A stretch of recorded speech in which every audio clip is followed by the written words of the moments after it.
In considering the totality of phenomena in the world, and to stand in the world in the most ideally practical way, it is important, as we have often discussed from many different angles, to consider the deeper human importance, one greater than external observation accords it, of the alternation between waking and sleeping.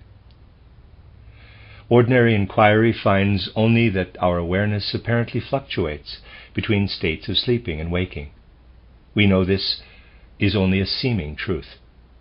From many different perspectives, we have often discussed how the state of what we call sleep does not only last from the moment we fall asleep to when we awaken again, but that it also continues in a particular aspect of our being while we are awake.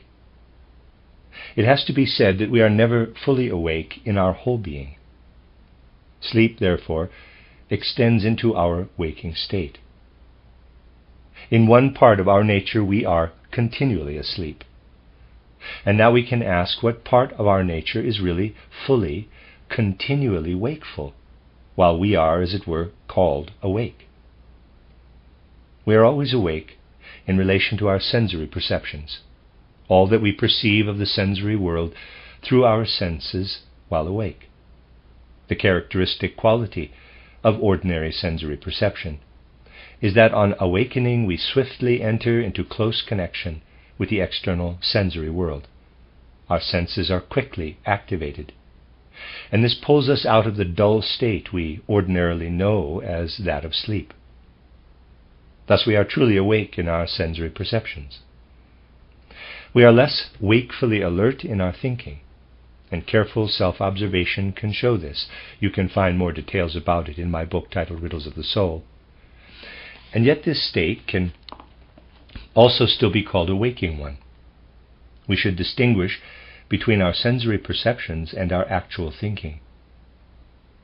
When we reflect or contemplate without reference to sensory perception, and thus without turning to the outer world, we are awake both in the ordinary and in a higher sense, although this kind of waking in our life of thought is tinged with a dreamy quality, more in some people and less in others.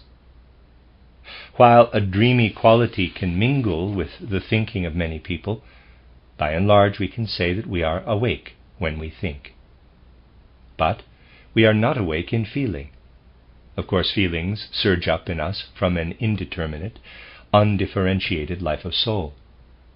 And by picturing our feelings, so that wakeful activity in the form of thinking mingles with this feeling, we believe we are awake in our feelings too. In reality, our soul sensibility in feeling is exactly the same as in ordinary dreaming. There is a deep affinity between the state of dreaming and the condition in which we feel things. If we were always able to illumine our dreams with thinking, whereas in fact we are oblivious of most of our dream experiences, in the same way as we do this with our feeling life, we would be aware of our dreaming to precisely the same degree as we are of our feelings. You see, feelings are actually present in the soul in just the same way as dreams. Feelings, emotions, and even in a sense passions and desires live in our soul like dreams. No one is capable of commenting in full waking alertness on what is really occurring in him when he feels. As I have said, this surges up out of an indeterminate, undifferentiated life of soul, and is then illumined by the light of thinking, but it is a life of dreaming. This affinity between emotions, feelings, and dreams is something observers have recognized without recourse to esoteric inquiry.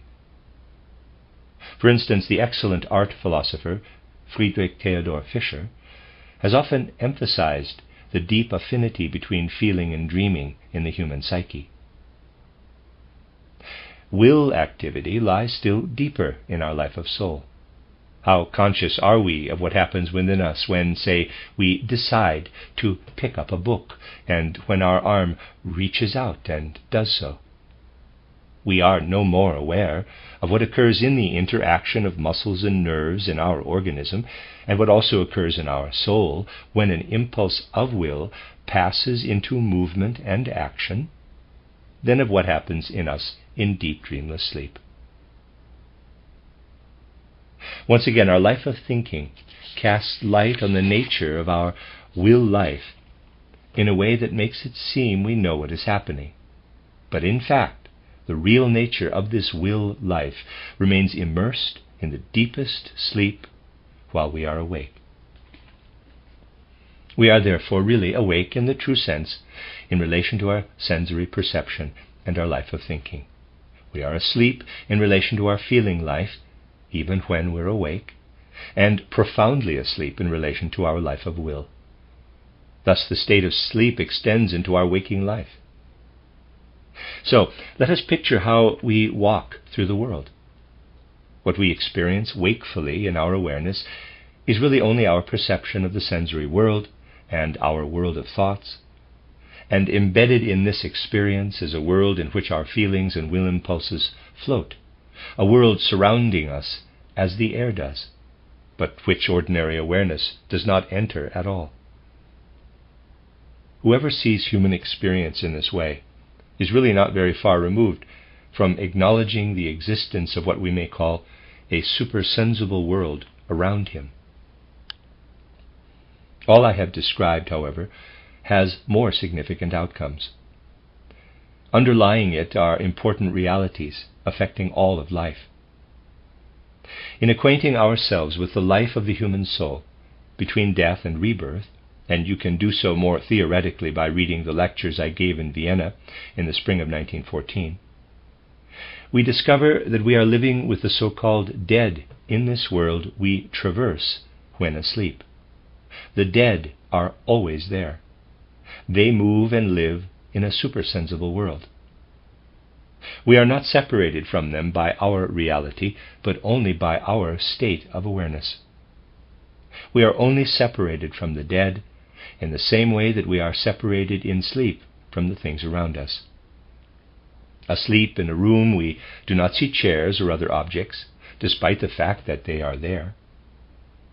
In our so-called waking state, asleep in our feeling and will, we are amongst the so-called dead, though we do not recognize it, in the same way that we fail to perceive physical objects around us in our bedroom when we are asleep. We therefore do not live apart from the world in which the powers of the dead hold sway, but are with them in a shared and common world. Only our state of awareness, of consciousness, separates us from them.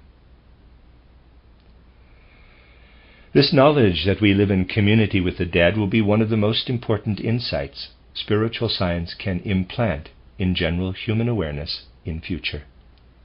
Those who believe that all that happens around them occurs only by virtue of the powers active in sensory existence know nothing about reality.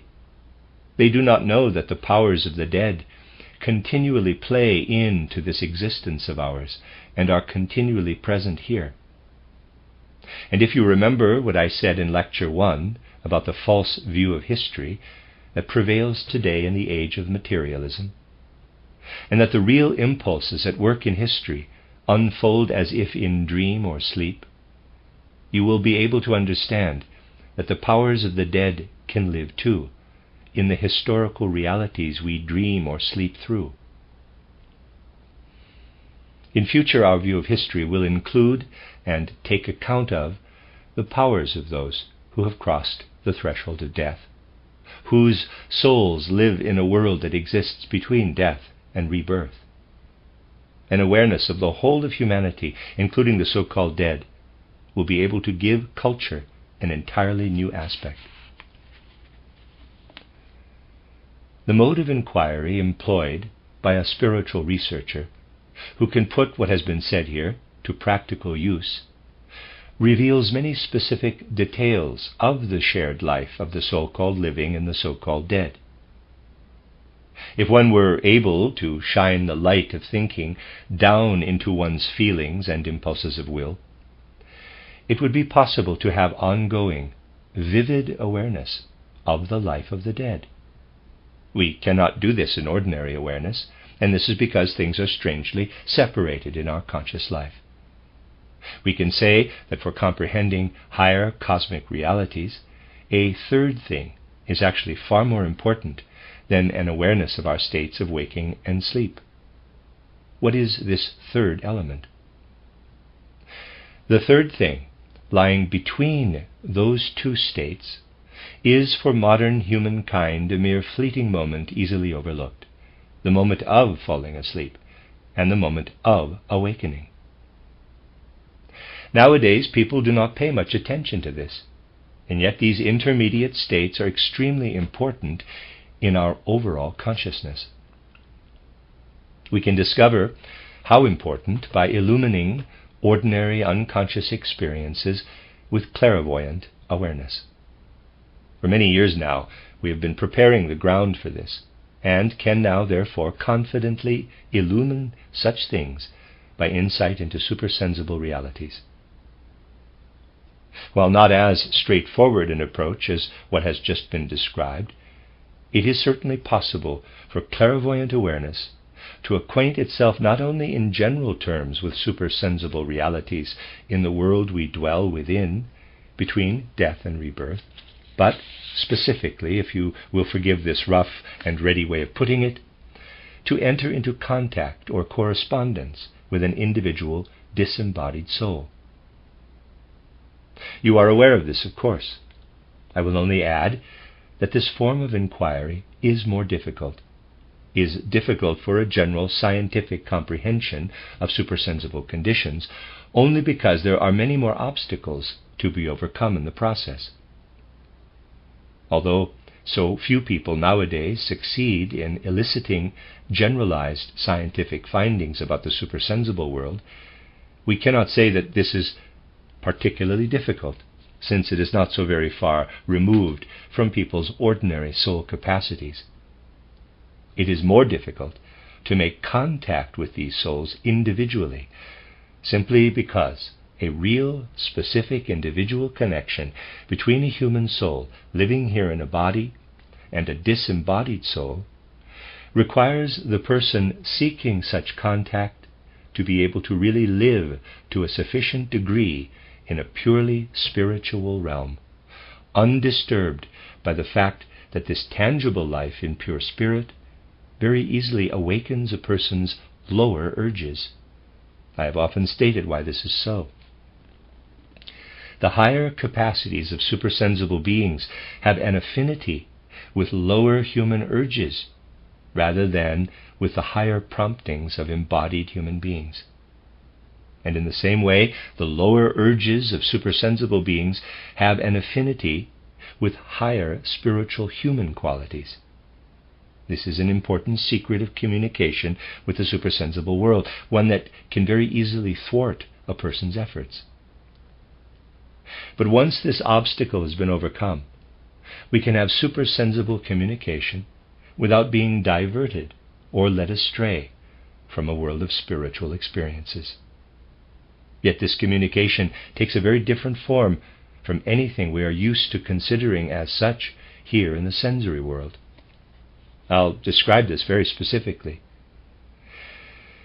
In the sensory world, you speak to another person, and the other replies. You are aware that you are creating the words you speak with your voice, and that these words originate in your thoughts. You feel that you are the creator of your words. While you are speaking, you hear yourself and then hear the other when he replies. And you know that as the other speaks, you are listening. You have fallen silent. We become very accustomed to this form of interpersonal communication, to awareness of it. Communication with disembodied souls is different. However strange it sounds, it is the very opposite. When you yourself communicate your thoughts to a disembodied soul, it is not you who speaks, but the other. It is just as if you were speaking with another person, and he, not you, expressed what you were thinking and wished to communicate. And what a so-called dead soul, Yes, and what a so-called dead soul replies to you does not come toward you from without either, but rises from within you. You experience it as your inner life.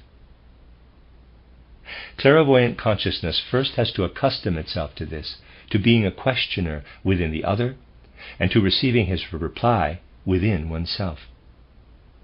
This complete inversion of one's being is necessary, but is far from easy, for it contradicts everything we are ordinarily accustomed to, habits formed over our lifetime.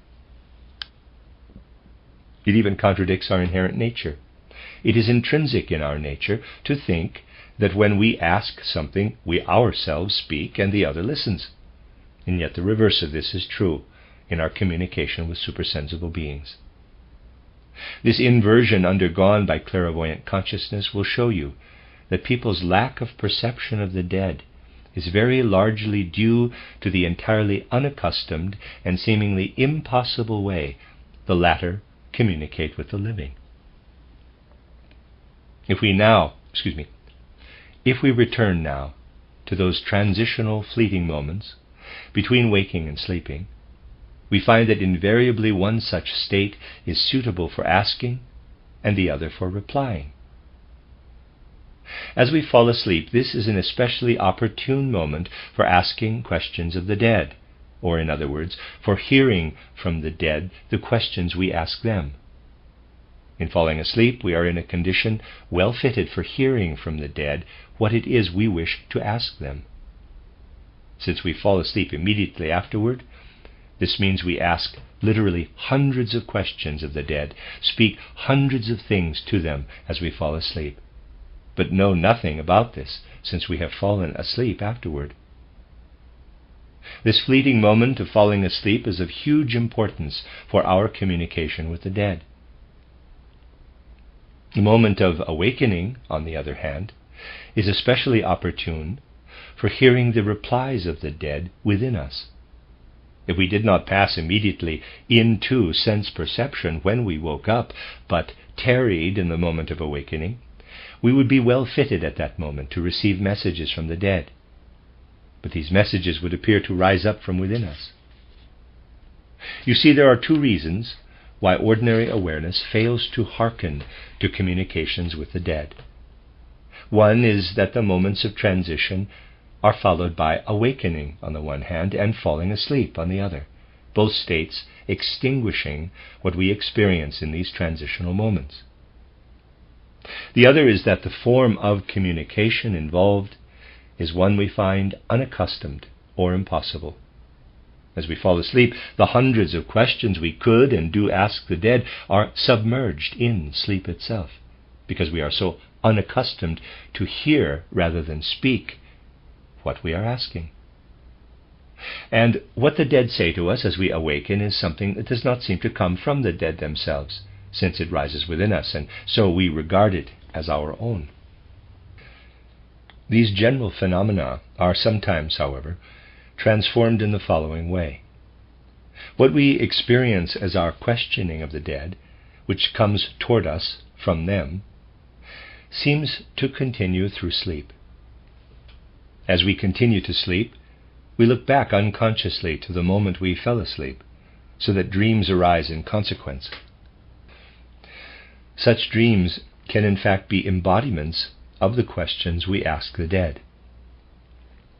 And it is true that we approach much closer to the dead in these dreams than we realize, and speak to them, although what we experience in such a dream was spoken already, immediately before we fell asleep. The dream draws it forth from the soul's undifferentiated depths, but we easily misinterpret it. When we recall these dreams, we do not usually understand what they signify. Dreams are really always a communal life with the dead proceeding from our feeling life. We incline toward the dead, and a dream often presents us with the questions we ask them. It embodies our subjective experience, but as if this came to us from outside. The dead soul speaks to us, but really we ourselves are speaking. and it only appears as if the dead person were speaking to us. What we encounter in such dreams, as a rule, are not messages from the dead, but an expression of our need to be in communication with them, and the fact that we succeed in meeting them for a moment as we fell asleep. The moment of awakening does bring us messages from the dead. This moment is extinguished by the life of the senses that follows immediately. But it can also happen as we wake up, if we practice very careful self-observation, that we discern something we know does not come from our ordinary eye, capital. And messages from the dead often come to us like that. You will only properly understand these ideas if you pay due regard to time relationships in the supersensible world. The moment of falling asleep is well suited for asking questions of the dead, and the moment of awakening for receiving their replies. These two moments are therefore distinct from each other. As Richard Wagner so aptly expressed, with remarkable intuition, quote, "There, time becomes space," close quote. In the supersensible world, time really does become space, in the same way that one point of space is here and another there. In other words, time is not past, but a point in space is just at a lesser or greater distance. Supersensibly, time becomes space, and the dead soul gives a reply only by standing further away from us. Again, we are very unaccustomed to such a thought. In the supersensible world, the past is not past. It exists, is still present. And the present moment means only that we stand at a different point in relation to what occurred previously.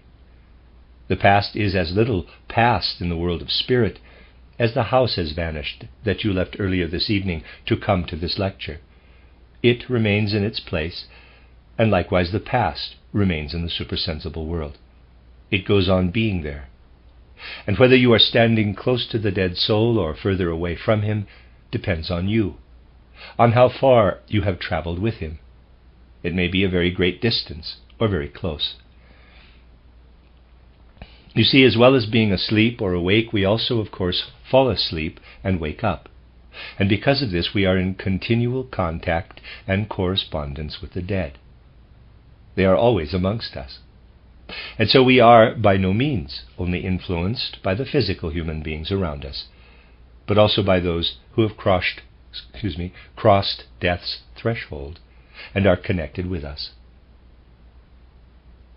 Today I want to emphasize realities which, from a certain perspective, can lead us ever deeper into the supersensible world.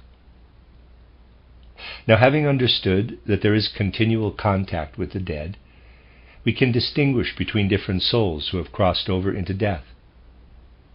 Passing continually through the realm of the dead ourselves, either by posing questions as we fall asleep, or receiving answers from them when we wake up, our connection with the souls of the dead will be different, depending on whether they died young or in old age. The realities are at work here are only apparent to clairvoyant awareness. Knowledge of this is one thing, and its reality another. Each and every one of us is connected with the dead, as clairvoyant consciousness can teach us. But when younger people die, children or adolescents, their connection with those who are still alive is different in kind from that between the living and people who have died in the evening twilight of their years. There is a marked difference here. When we lose children, when people die in early youth, they do not really fully leave us, but stay close to us instead.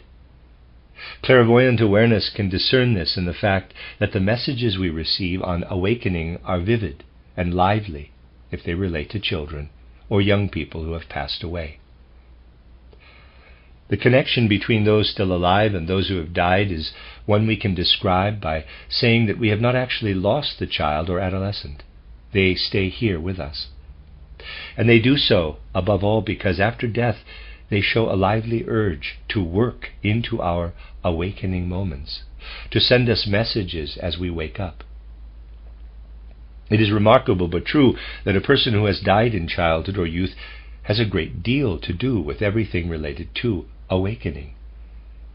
It is particularly interesting for clairvoyant consciousness to discern that those who develop a certain piety in outward life, who feel a certain inclination to pious devotion, owe this to souls who have died young. Souls who died in childhood or youth send messages that elicit this, and their influence on such piety is really very great indeed. It is different when people die in old age. Then clairvoyant consciousness shows us that they do not lose us. They remain close to our souls. Please note the subtle difference here. We do not lose the souls of those who die young. They remain among us. And those who die in old age do not lose us. We can say that they take something of our souls with them. I am speaking metaphorically. Souls who have died at an older age tend to draw us toward them, whereas those who die young draw closer to us. This is why at the moment we fall asleep, we have much to say to souls who died when they were old, and we can forge a strong connection to the world of spirit by dwelling upon these older dead as we fall asleep. There is really quite a lot we can do in relation to these matters. We have an ongoing connection with the dead, a kind of asking and answering, an interaction and interplay with them. Our capacity to ask, and thus to approach more closely to the dead, is especially enhanced if we avoid ordinary abstract thoughts, thus ones drawn from materialistic life. If they belong to us in some way, the dead suffer too from the way we are distracted by purely material life.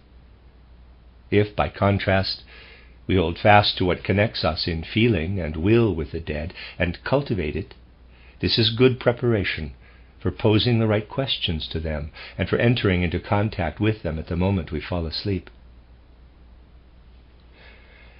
The relationship we have with them primarily exists by virtue of the connection we had with them while they were alive. Our connection with them in life is the basis for our further connection with them after death. Naturally, it matters whether my connection in life involved speaking to the other with indifference or sympathy, whether I speak with them as someone I am fond of or with an indifferent air. There is a great difference between just chatting to someone randomly at tea time or showing real interest in what I may learn from him. During life, we can cultivate more intimate connections with others that engage our feelings and will impulses. Then further, we'll read that again. During life, we can cultivate more intimate connections with others that engage our feelings and will impulses. Then further cultivate these after death in a feeling way, through interest in the other soul and real curiosity about any replies the soul may give. Or we may feel a prompting to remain important to the other soul and nurture our reminiscences of him, reminiscences that do not issue from our thinking, but from soul relationships. All this will fit us to approach the soul in question at the moment we fall asleep. We can best fit ourselves to receive messages at the moment we wake up, on the other hand, if we have been able and willing to engage perceptively with the person in question during his life. Just reflect how easily we pass others by, especially nowadays, without really getting to know them. What do people really know about each other today? To take a very strange but striking example of this, there are marriages that last for years on end, without the husband and wife ever really getting to know each other. Yes, this happens. But it is fully possible, and this does not depend on some special talent, but just on love, really, to enter lovingly into the being of the other, and thereby to carry in oneself a real picture, a world of thoughts about the other person. And this is very good preparation for receiving replies from the dead soul at the moment of awakening. This is also really why one may be more likely to receive replies on awakening from a soul who died young, since we often more easily get to know young people than those who, growing older, have become more inward. We can therefore do something to cultivate the right relationship between the living and the dead. Our whole life, really, is permeated by this relationship. As souls, we are embedded in the sphere where the dead also dwell. The degree of piety we develop, as I said before, is very much connected with how souls who died young act upon us. And if these souls did not impinge on life, there would probably be no piety at all in us. It is therefore best for us to relate to the souls of those who have died young by keeping our remembrance of them more general. Funerals and memorial services for children or young people should always have a more general and ritual form. Some kind of ritual service should be held for the death of young people. The Catholic Church, which sets great store by youth and childhood and really would prefer to have only children amongst its flock, to have children's souls in its care, tends to avoid holding individual addresses at children's funerals. This is actually very good. Our grief and mourning for children is of a different kind than for older people. I would call the mourning for dead children a, quote, grief of sympathy, close quote. For the grief in this case is often a mirroring in our own soul of the being of the child who remains, really, in our close proximity. We go on living the child's life with him, and his being joins in with the grief, a grief of sympathy, therefore, of shared feeling. Our mourning for older people is not of this kind, and if it is, it becomes egotistical. It is best sustained by the thought that really the person who has died at an older age takes us with him. He does not lose us as long as we try to fit ourselves to accompany him. For this reason, we can celebrate a more individualized kind of memorial service for the soul, can carry him more in our thoughts, and remain united with the thoughts about him we have cultivated, and try not to be an awkward companion for him. He takes us with him, but he possesses us in an uncomfortable way if we have thoughts that he simply cannot assimilate. We remain with him, but we can become a burden for him if he has to drag us along with him, because we fail to cultivate thoughts he can relate to, that he can spiritually discern. Consider how tangible our relationships with the dead become if we can really illumine them through spiritual science, if we are really able to view the whole connection between the living and the dead. In future, humanity will find it important to consider this. However trivial it may sound, since we could say that every era is a, quote, period of transition, close quote, our time is indeed a transitional era. It must pass into a more spiritual era. It has to become acquainted with what comes to us from the realm of the dead, and realize that we are surrounded by the dead as much as we are by the air we breathe. The time will come when people develop the real sense that they ought not to be a brick wall for someone who has died, but that they are a brick wall for him if they bear thoughts within them that the dead cannot assimilate. Imagine how rich life would become if we realize this. It will make our community with the dead a real togetherness. I have often said that the science of the spirit has no intention of establishing a new religion, nor of introducing something sectarian into the world. This would be to completely misunderstand it. On the contrary, I have often emphasized that it can deepen human religiosity by creating real foundations for it. There is a religious aspect to rites and services for the dead, to memorial services, and a basis is created for this aspect of religious life if we illumine life through spiritual science. When the right thing is done, life is raised from abstract considerations into realities. For instance, it is not a matter of indifference whether a funeral service is held for a younger or an older person. Such things, the right or wrong way to hold a funeral or memorial service, depending on whether the person who has died was younger or older, are far more important for human community than, say, a decision taken by the local council or by Parliament, however odd this may seem. You see, the impulses at work in life will emerge from human individuals themselves, when people have the right relationship to the world of the dead. Today people try to organize everything through abstract social structures. They are happy if they don't have to think too much about what they are supposed to do. Things look very different, however, if we develop a living awareness, not just of a pantheistic union with the spiritual world, but of tangible community with a differentiated world of spirit. It is possible to envisage religious life becoming pervaded with specific thoughts and insights, if this religiosity can be deepened through spiritual science. As I have often said, the spirit was abolished for Western mankind in the year 869 by the Eighth Ecumenical Council in Constantinople. A Catholic dogma was established that the human being should no longer be seen as consisting of body, soul, and spirit, but only of body and soul, the latter being assigned certain added, quote, spiritual qualities, close quote. This abolition of the spirit is hugely significant. In Constantinople in 869, the dogma was asserted that the human being could no longer be regarded as endowed with anima and spiritus, but should be seen only as possessing unam animam rationalem et intellectualem.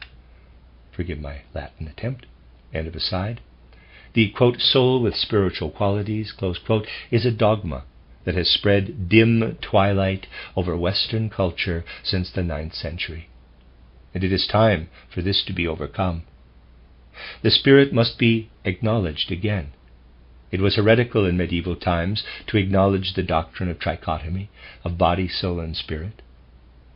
But now it must be accorded its proper place again, its true validity for understanding human nature. It may be difficult to persuade people of this today, especially as they naturally repudiate authority and insist that the human being has only a body and a soul. This is true not just of those who confess a particular faith, but also students of philosophy and other disciplines. The philosophers, as you can read, only distinguish a body and a soul and leave out any mention of the spirit. This is what their, quote, unprejudiced, close quote, worldview amounts to. And yet it originates in nothing other than a church decree in the year 869. World-famous philosophers such as the much-trumpeted Wilhelm Wundt assign only a body and soul to the human being. Wundt thinks that this is his own unprejudiced scientific view, unaware of his obedience to the Ecumenical Council decision of 869. It is important to consider the facts if we wish to understand what occurs in the real world. If we consider realities such as those described today, we can come to realize how we are connected with a realm that history dreams and sleepwalks through. History, and the human life it records, can only be seen in the proper light if we can also develop a proper awareness of the connection between the so-called living and the so-called dead. When we meet again, we will speak further of these things.